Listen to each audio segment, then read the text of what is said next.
လူတကာကိုထင်သေးမြင်သေးအောက်တန်းစားလို့ဆက်ဆံကိုထင်ကြီးတဲ့မာနမျိုးတော့လုံးဝမထင်ထားသင့်ဘူးတဲ့မာနဆိုတဲ့အရာဟာအဗ္ဗဓမ္မ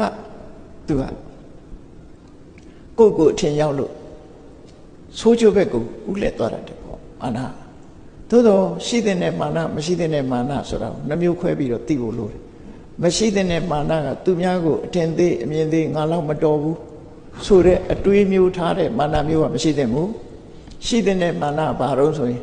သူတောင်ဖြစ်အောင်လုပ်နိုင်သေးတာငါလည်းဖြစ်အောင်ကြိုးစားမယ်လူတယောက်စီးပွားရေးအောင်မြင်သွားရင်သူတောင်စီးပွားအောင်မြင်အောင်လုပ်နိုင်သေးတာငါလည်းစီးပွားအောင်မြင်အောင်လုပ်မယ်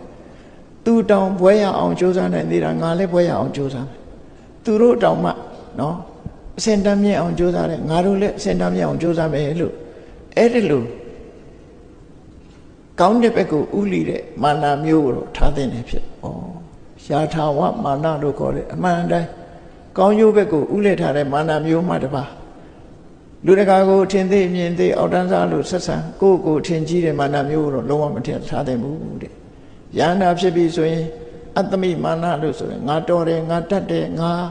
အကြီးချင်းပေါ်မှာအထင်ရောက်မှုတွေအားလုံးကိုလုံးဝဖယ်ရှားပြစ်လိုက်နိုင်ပြီလို့သူတို့